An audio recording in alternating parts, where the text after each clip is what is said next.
Welcome to defence तैयारी। आज हम बात करेंगे फॉरेन ट्रेड के बारे में। तो सबसे इम्पोर्टेंट पॉइंट जो है कि आखिर फॉरेन ट्रेड होता क्या है। तो फॉरेन ट्रेड कुछ नहीं, बस दो अलग कंट्रीज़ के बीच में गुड्स का लेन देन यानी कि व्यापार, ट्रेड, यही होता है foreign trade.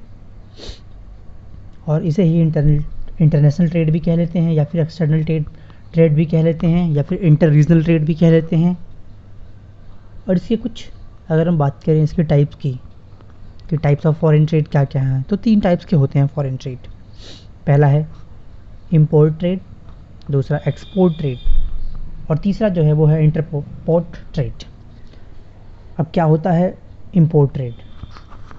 Import trade basically वो होता है कि हम कोई भी सामान किसी दूसरी कंट्री से अपनी कंट्री में मंगा रहे हैं, गुड्स हो या तो चाहे कुछ सामान हो या फिर कोई सर्विस हो, किसी दूसरी कंट्री से, फॉरेन कंट्री से हम उसको अपनी कंट्री में ला रहे हैं, वो हो गया हमारा इंपोर्ट। वहीं अपोजिट इसका होता है एक्सपोर्ट, कि किसी दूसरी कंट्री को अपनी गुड्स, अपनी सर्विसेज सप्लाई करना और वहाँ से फॉरेन एक्सचेंज को देश के अंदर ले आना, ये होता है एक्सपोर्ट। यानी इंपोर्ट और एक्सपोर्ट एक दूसरे का अपोजिट हो गया। इंपोर्ट मतलब मंगाना और एक्सपोर्ट मतलब बाहर भेजना।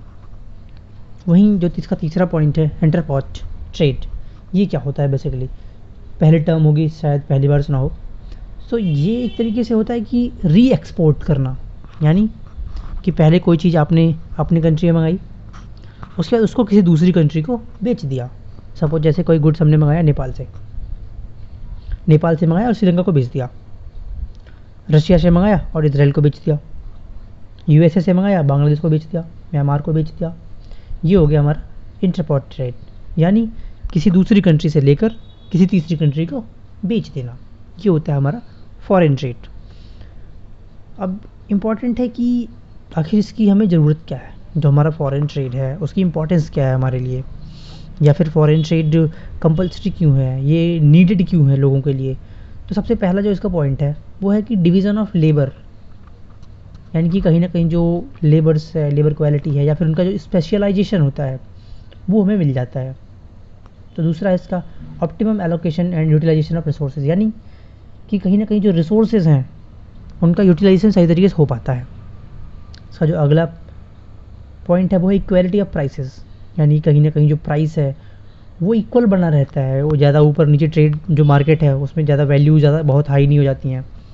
और उसका अगला पॉइंट है अवेलेबिलिटी ऑफ मल्टीपल चॉइसेस, यानी कि जैसे मार्केट में सपोज करो कि अगर हमें कोई मोबाइल फ़ोन लेने जाना होता है तो हमारे पास बहुत सारी ब्रांड्स अवेलेबल है, मल्टीपल चॉइसेस हैं, एक नहीं, दो नहीं, हज़ारों हैं। तो जब हम फॉरेन ट्रेड करते हैं तो हमारे पास ऑप्शंस और बढ़ जाते हैं।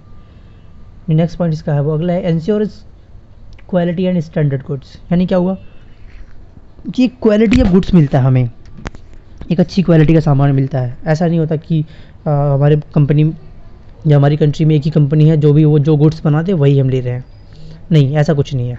आपको अच्छी क्वालिटी का गुड्स भी मिलेगा। जिसका अगला पॉइंट है वो है raise standards of living of the people, यानी कि कहीं ना कहीं लोगों का जो लिविंग स्टैंडर्ड है वो बढ़ जाता है। कैसे? कुछ नई चीज़ों के साथ, नई टेक्नोलॉजी के साथ। जैसे पहले नॉर्मल फ़ोन्स, फिर लोगों को मन में इच्छा आई कि आईफोन्स लेते हैं, तो ऐसे कहीं ना कहीं जो वेराइटीज़ होती हैं वो लोगों के पास आ जाती हैं। जो इसका अगला पॉइंट है वो है जनरेट एम्प्लॉयमेंट अपॉर्चुनिटीज़, कहीं ना कहीं जब हम फॉरेन ट्रेड करेंगे तो उसमें कुछ लोग हमें चाहिए होंगे, कुछ ना कुछ हमें एम्प्लॉयमेंट वहाँ पे करना ही पड़ेगा लोगों का। तो कहीं ना कहीं ये कंट्री के लिए बेनिफिशियल होगा कि एम्प्लॉयमेंट बढ़ जाएगा देश में और लोगों को जॉब मिलेगी, तो कहीं ना कहीं फिर से कंट्री का जो एक स्टेटस है, जीडीपी है, वो कहीं ना कहीं ग्रो करेगी। इसका अगला देखो, अगला पॉइंट यही है फैसिलिटेट इकोनॉमिक डेवलपमेंट, यानी कि इकोनॉमी की ग्रोथ जो है वो इससे अच्छी होती है जब हम फॉरेन ट्रेड करते हैं। तो इसका अगला पॉइंट है असिस्टेंस ड्यूरिंग नेचुरल कैलामिटीज़, यानी कहीं ना कहीं अगर हम किसी भी नेचुरल या प्राकृतिक आपदा के उसमें आ जाते हैं तो हमें कहीं ना कहीं मदद मिलती है फॉरेन कंट्री से। क्यों? क्योंकि भाई हमारे रिलेशंस अच्छे होते हैं जब हम ट्रेड करते हैं। तो वहीं अगला पॉइंट है assistance during maintenance balance of payment position, यानी कहीं ना कहीं जो हमारा बीओपी है, बैलेंस ऑफ पेमेंट है, उसकी जो पोजीशन है वो मेंटेन रहती है हमेशा। उसके अगला bring reputation and helps earn goodwill, यानी कहीं ना कहीं अगर कोई कंट्री दूसरी फॉरेन कंट्री से अपने गुड्स को या तो एक्सपोर्ट कर रही है, इंपोर्ट कर रही है या इंटरपोर्ट कर रही है, तो एक तरीके से मार्केट में अपनी वैल्यू बनी रहती है। और कहीं ना कहीं लोग तारीफ़ें भी करते हैं, लाइक जैसे हमारे टर्म्स हों और जैसे हमारे रिलेशंस हो फॉरेन कंट्री के साथ, उसके ऊपर भी इसका असर पड़ता है। जिसका लास्ट पॉइंट है वो है प्रमोट्स वर्ल्ड पीस, यानी कि वर्ल्ड में जो शांति है, शांति व्यवस्था है, जो कि हमारा यूनाइटेड नेशंस का मोटो भी है कि भाई दुनिया में कोई हमेशा शांति होनी चाहिए, ऐसी कोई वॉर या कोई एग्रेशन जैसी कंडीशन ना पैदा हो। तो उसमें भी फॉरेन ट्रेड जो है हेल्प करता है। क्यों? क्योंकि फॉरेन ट्रेड अगर हमारा होता है किसी कंट्री के साथ, तो उस कंट्री से हमारे रिलेशंस कभी ख़राब नहीं हो सकते। अगर ख़राब होते भी हैं तो वो धीरे धीरे फिर सही हो जाते हैं। तो कहीं ना कहीं जो पीस है वो डिस्टर्ब नहीं होती है। तो ये होता है हमारा फॉरेन ट्रेड। अगर आपको कोई और चीज़ जाननी हो इसके अंदर तो आप पूछ सकते हैं। और अगर आप चाहते हैं कि कुछ और चीज़ें इसमें इंक्लूड की जाएँ, ऐड की जाएँ, तो आप मुझे ज़रूर बताइए, ताकि मैं उनको अगली वीडियोज़ में भी ऐड कर सकूँ। अगर आप को कोई लगता है, कोई सजेशंस है मुझे, तो वो भी ज़रूर दीजिए।